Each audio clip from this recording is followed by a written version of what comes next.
right? Here comes that leverage again, right? I'm raising rock bottom. I'm making sure that if you got to make inaction costly, right? You got to make inaction costly, right? Because that's a huge, huge catalyst in your life, right? Why wait for it to get so bad?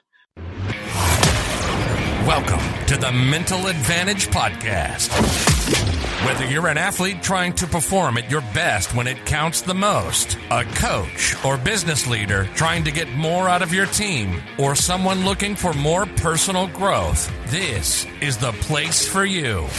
This podcast is your map to guide you to the right mindset, systems, and strategies you need to become the best version of yourself. And now, here's John Cullen and Brandon Allen.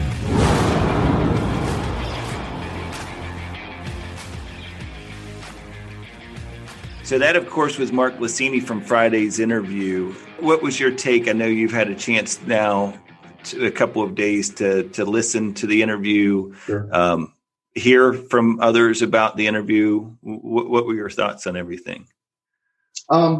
He was one of the more interesting, guests. I mean, I know we're only 5 or 6 guests in, but to be as well-rounded at a young age. I mean, he's a young guy, but the one takeaway that I had was to see somebody that has had some of the what I would consider next generation, whether it's the mental performance stuff. He touched on his exercise and nutrition. Some of the things that I think I know you and I have spoken about before. Going, man, I wish I would have known, or I wish these things were available to me at a younger age, to maybe squeeze a little more juice out of the lemon, so to speak. That was a big takeaway for me. He is taking advantage of everything that's out there, and made himself great. And I love the fact that he's humble and is pouring back into people across the world. Yeah, no, I've had a lot of really good feedback on that. I think there's one thing that we are starting to see as a pretty common focus of this show has been this ownership piece. But something you were just talking about that I meant to say on the show on Friday was there are so many things that have come up that we think back on as players. Some things we didn't do so great as players, from a middle game start, but some things we did.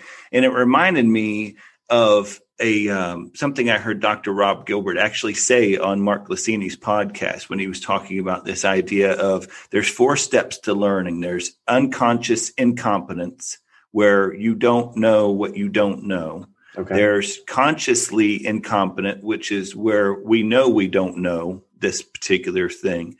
And then there's consciously competent, where we can now do it, but we really need to think about it. So you're consciously competent. You have to think about that thing that you've been trying to learn. And then finally you reach a point where you have unconscious competence, which is you just do it without even thinking.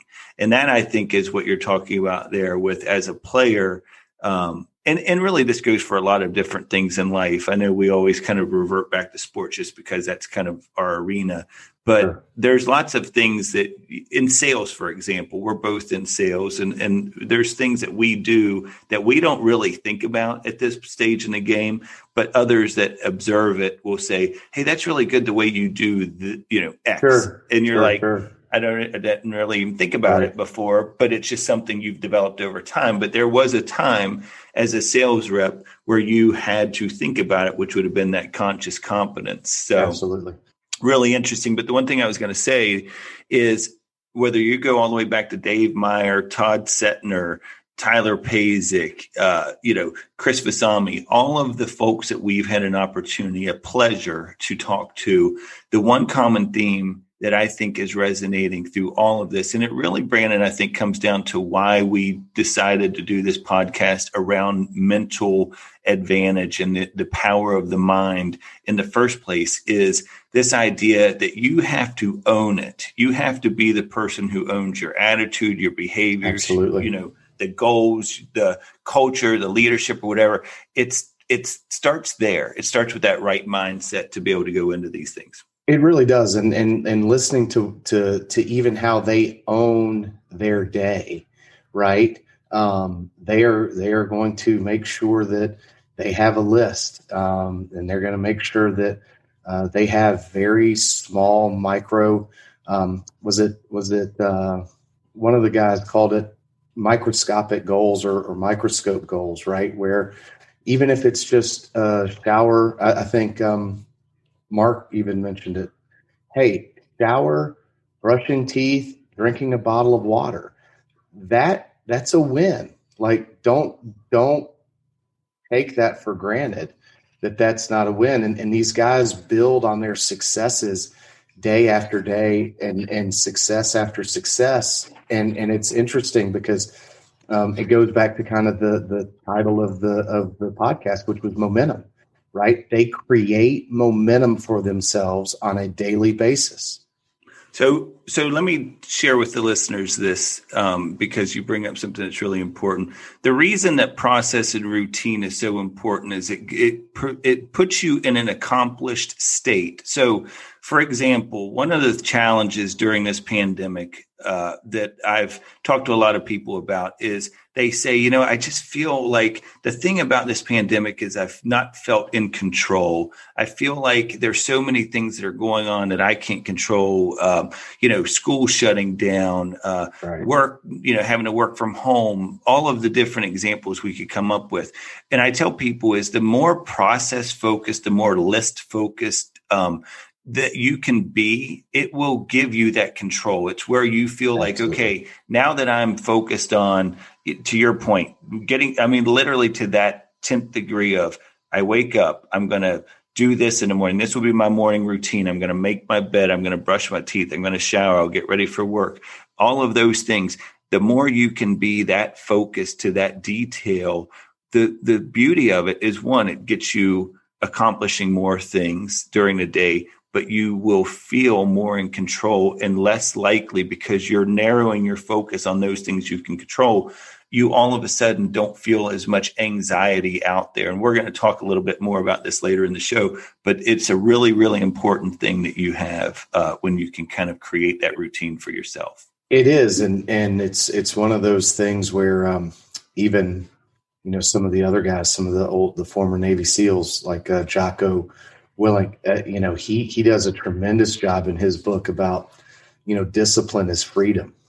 I love that book. And it's one of those things where you take your day and you just put it through the ringer, because it's your day, it's your time. And if you have the discipline to capture whatever you can out of the day, then you go and do that. And it does give you a sense of accomplishment, even in a time like now. So. Yeah. And it is one of those things that when you can set up and have that, it's like Mark said the other day, it's harder to do something every so often than it is to do it daily and make it a habit. Right. And that's one of the things that Jocko is such a big believer in. And I love that. And you brought up that discipline piece, is that discipline and motivation. Motivation's not always going to be there. It's the discipline to be able to do something every single day. Sure. And once you get started with it is the key. Another thing I think that has been interesting as we've kind of developed this is listening to the amount of times that these folks that we both consider and respect a lot to have accomplished a lot talk about their failings and the times where they've tried things and they've had setbacks in life. And, it's so important for the listeners to also understand that when we talk about growth mindset and fixed mindset, from Carol Dweck's book, Mindset, one of the most important things to remember about this is whether you get fascinated with setbacks or you get frustrated with setbacks. And I see this all the time with the players and the coaches and clients and different things like that I talk to, is they talk about this idea that they just don't handle setbacks well. They just don't handle adversity well, because it becomes this thing where it's like, oh, okay, I failed again. I tried, but I failed again, and it just didn't work out for me. And I always say, you have a choice. We talk about choices all the time, but you have a choice. You're either going to get fascinated by that setback where you're going to look at it as an opportunity to grow. You're going to find out what you did that you could have done better and grow from it, or you'll get frustrated and eventually you won't be successful with it. Kobe Bryant, actually, I saw a interview with him recently that somebody had posted on Instagram or one of the social media platforms, and he was just talking about how excited he was after a loss. And the guy interviewing him was like, "What are you talking about?" And he was like, "Yeah," he said, "I was really excited about that because there was always something I could learn to get better on. And eventually I would lose less because of the fact that I had lost, it took advantage of those times in the past." Yeah. I mean, look, we're recording this an hour and a half after 2 long days out at a baseball field with my son's 13U team. And we lost going into the championship game, and,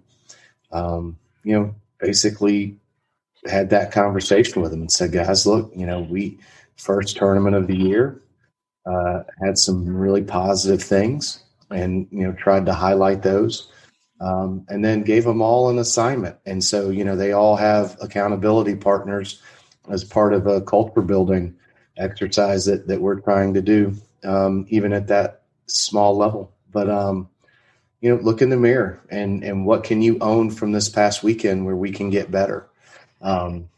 Because that's the great thing about sports and business and parenting, right? Is that you are provided opportunities almost on a minute by minute basis to make decisions that can shift the outcome. Your E plus R equals O. And how do you handle that? And it is interesting to see some of the common threads through everybody, right? Journaling, gratitude. One of the big things is making sure you have time for yourself to work on these things. Perspective, all of this stuff that these guys and women that I know we've got some folks that we're going to talk to as well, that they all share these common practices, these disciplines that they go throughout their life to make themselves successful.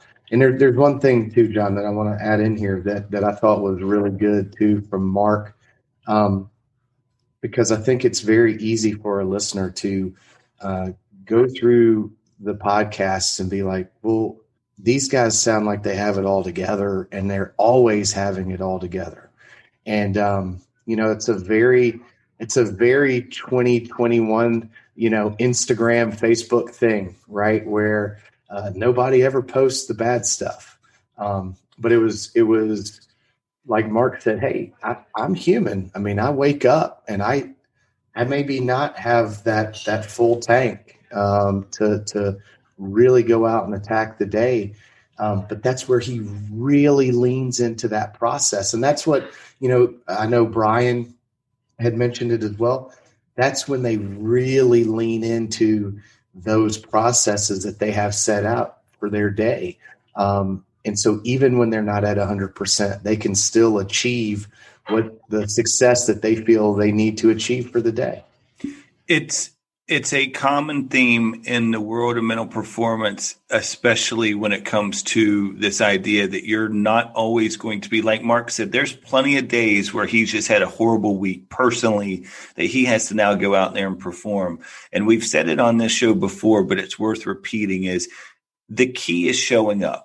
Like you just said, it's keep showing up and bring 100% of whatever you have that day. If all you have that day is your B game or your C game, then bring 100% of your C game or B game. And I don't care whether or not you're an athlete, whether you're in business, is give everything you have of whatever you brought to the table that day to be successful. Curiosity and consistency. Right. The two things that I think can get you like Mark referenced. It will bring up your rock bottom. So even to your point, your 100% speed game